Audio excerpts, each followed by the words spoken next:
ঈদের মধ্যে সবাই ঘুরতে গেছে, কিন্তু এখন পর্যন্ত আমি কোথাও যাই নাই, তাই রেডি হইতেছি। আমিও আজকে একটু বের হবো, মানে একটু ঘুরতে যাবো আর কি। ভাবছিলাম আজকে খুব সুন্দর করে হিজাব টিজাব পরে একদম দূরে কোথাও ঘুরতে যাওয়ার প্ল্যান ছিল সত্যি কথা, কিন্তু প্রচুর গরম থাকার কারণে ভাবলাম যে না, এগুলো কিছুই করা যাবে না, খুবই সিম্পল একটা লুক করে জাস্ট এমনি বের হয়ে যাবো। তো যাই হোক, চলো শুরু করা যাক। তো আমার পছন্দের এই টোনারটা সর্বপ্রথম আমি দিয়ে নিব। মেকআপ করি আর না করি, কিন্তু আমার স্কিন কেয়ার অবশ্যই করতে হবে, আর আমি টোনার সবসময় আমার হাত দিয়া দিতে বেশি পছন্দ করি।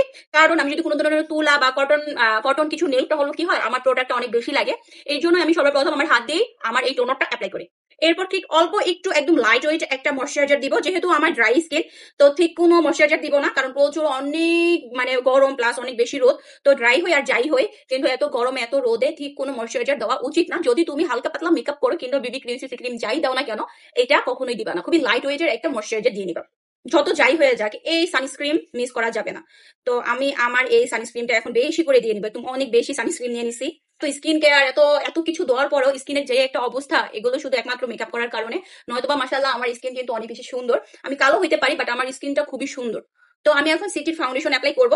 মানে খুবই কম, মানে করো যে একদম কনসিলারের মতো খুবই অল্প একটু প্রোডাক্ট জাস্ট নিলাম, জাস্ট এক ড্রপ প্রোডাক্ট নিছি।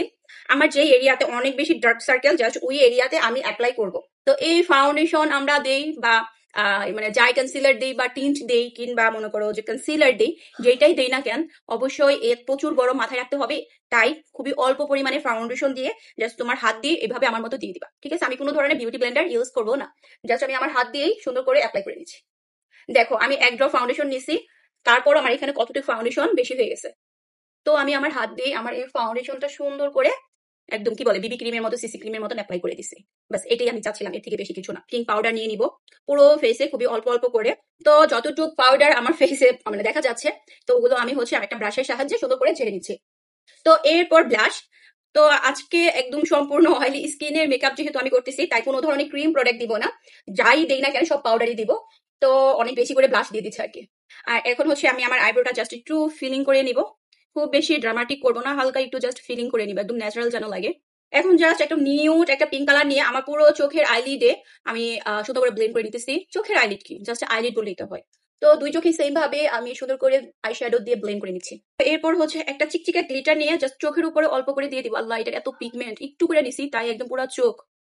তো অফ ক্যামেরাতে আমি সুন্দর করে আইলাইনার দিয়ে দিছি, কারণ এখন যদি এটা চিত্রাল দিয়ে অনেক টাইম লেগে যাবে। জাস্ট দেখো মেকআপ শেষ হওয়ার আগে আমার এই আপার লিপ হইতেছে, ঘাইমে একদম গেছে, কিন্তু মেকআপ জমে নাই, ঘামলে কি হবে।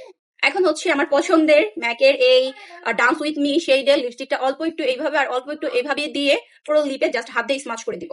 তো এটা ছিল আজকের মেকআপ লুক, আর একদম রেডি হয়ে এখনই আমি আসতেছি। তো আমি ড্রেসটা চেঞ্জ করছি, ভাবছিলাম ওই জামাটাই পরে যাবো, বাট ওইটা পরলাম না, কেন জানি মনে হলো যে আমি ড্রেসটা চেঞ্জ করে ফেলি। তো সাথে একটা ব্যাগ নিছি, আর ফুল ড্রেসের পিকচার তো অবশ্যই তোমাদের সাথে শেয়ার করবো। তো এটা ছিল আমার ফাইনাল লুক, কেমন হয়েছে অবশ্যই কমেন্ট করে জানাবা। আর এই তো এখনকার মতো বিদায় নেই, আল্লাহ হাফিজ।